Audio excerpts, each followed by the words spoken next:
예, 오늘은 창세기 2장입니다. 선악과와 하나님의 형상의 관계를 다루는 그런 내용인데요. 특별히 창세기 2장 16절, 17절을 보시면 그 동산의 중앙에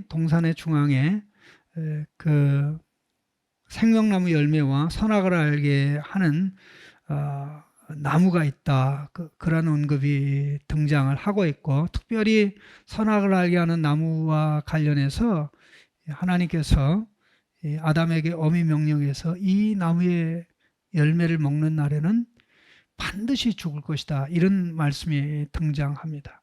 특별히 우리가 이 부분을 대하면서 이제 가장 현실적으로 접하는 문제는 사람들이 이 선악과의 문제를 창세기 1장에 기록된 인간을 가장 존귀하고 영광스럽게 지었다는, 하나님 형상으로 지었다는 사실과 연결하지 않고 인간을 가장 존귀하게 지었다라는 것에 대해서 부정하고 싫어하는 사람 하나도 없어요. 다 좋아. 야, 인간은 만물의 영장이야. 인간은 가장 존귀하게 지음받았어. 신자들 사이에는 우리는 가브리엘과 미가엘 천사보다 나은 그런 존재야. 다 그렇게 얘기하는 건 아니지만 그렇게 생각할 수 있는데, 왜? 인간은 하나님의 형상으로 지음받았지만 심지어 하나님의 보호자를 지키는 천사들마저도 하나님의 형상으로, 하나님의 자식으로 지음받은 존재가 아니거든요.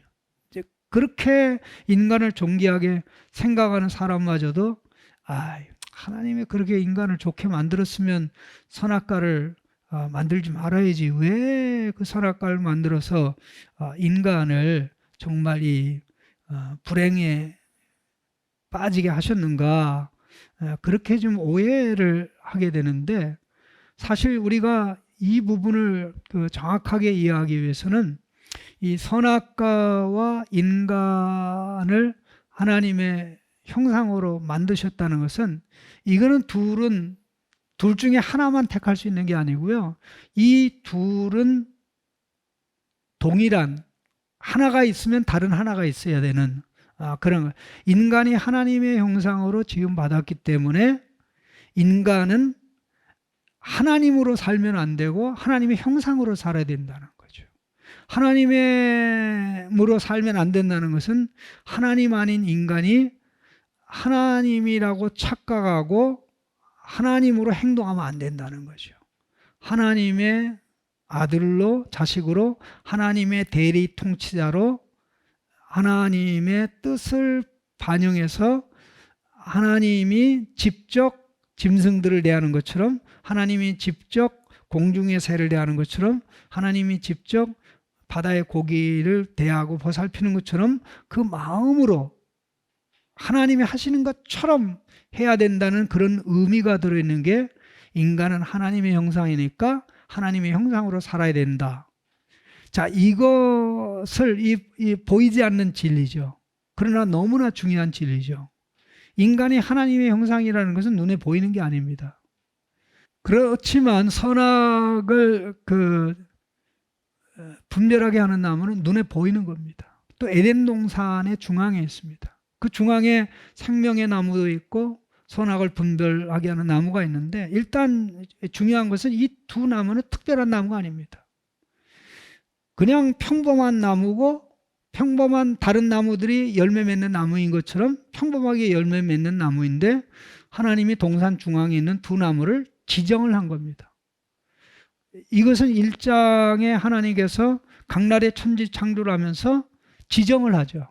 낮이라고 부르고 밤이라고 부르고 땅이라고 부르고 바다라고 부르고, 이렇게 하듯이 하나님의 주권적인 뜻과 그 창조 계획에 따라서 지정하듯이 모든 것을 만드신 하나님이 당신의 소유권과 주권에 근거해서 생명나무로 지정하고 선악을 구분하는 나무로 지정을 한 겁니다.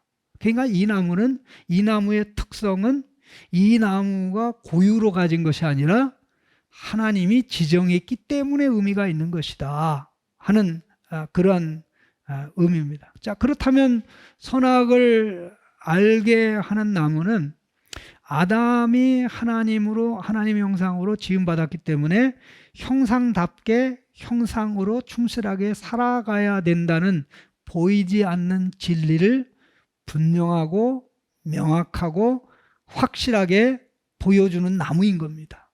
그럼 이게 어떻게 보여주고 드러내는가 하는 이것인데, 하나님이 그 나무에 대해서 하신 말씀이 있습니다.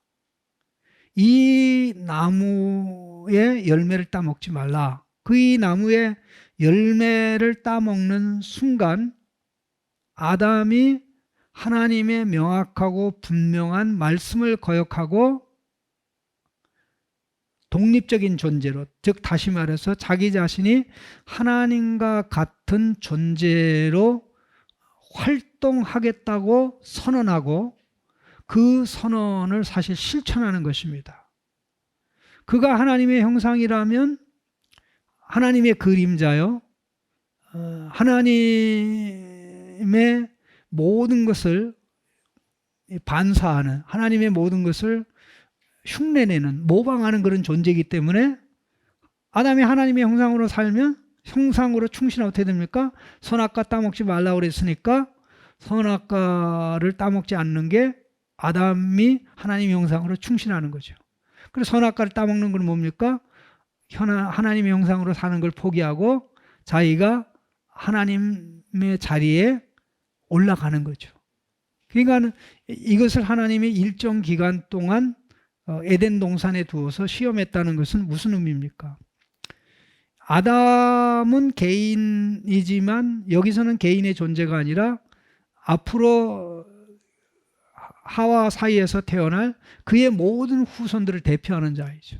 그래서 아담이 그 선악과 시험에서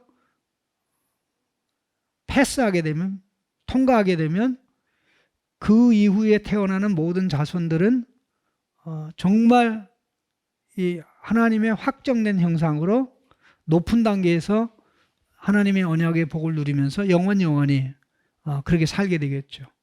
그러나 정반대로 그 선악과를 따먹으면 결국 하나님이 아닌 존재가 자기 자신을 하나님으로 선언하는 거기 때문에 이로써 피조물 하나님과 창조자 하나님 사이에 대립과 갈등이 형성될 수밖에 없죠.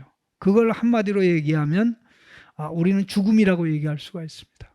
하나님이 말씀하신 내가 선악과를 따먹는 날에는 정령 죽으리라고 할 때 그 죽음은 하나님과의 관계가 단절되는 거죠. 피조물로 사는 존재가 아니라 하나님이 되겠다고 하고 하나님의 자리에 있는 분은 하나님 한 분밖에 없는데 하나님 자리를 창조자 하나님이 도전받으니 하나님과 피조물 아담과의 관계는 대립적 갈등의 관계가 될 수밖에 없고, 이런 상황에서 하나님과의 관계가 잘못되니까 결국 자기 자신과의 관계가 잘못되죠. 거기서 더 나아가서 부부 사이 관계가 잘못되죠.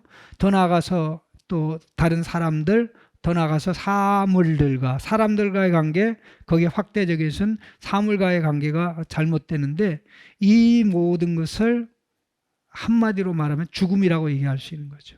관계 단절의 죽음, 이걸 다른 말로 영적 죽음이라고 얘기하고, 이 영적인 죽음이 이 도덕 윤리의 파괴로 드러나고 나타나고 사실 육체적인 죽음을 거쳐서 결국 영원한 죽음으로 나가는 그런 상황이 발생하게 되는 것입니다. 안타깝게도 아담이 선악과를 따먹으로 말미암아 이제 아담과 아담의 후손은 죄와 사망의 늪에서 벗어날 수 없게 됐는데, 하나님은 이 상태에서 인간을 버리지 않고 그들이 구원을 받을 수 있는 길을 열어놓으시죠. 그게 이제 하나님께서 에덴 동산에서 아담과 하와가 선악과를 막은 다음에 하나님이 나타나셔서 하신 말씀인 겁니다. 아담의 선악과를 따먹은 이것은 아담 하나로 끝나는 게 아니라 그 결과 아담의 모든 후손들은 죄와 정죄와 사망에서 벗어날 수 없게 되는 그 운명을 가지게 된 것입니다.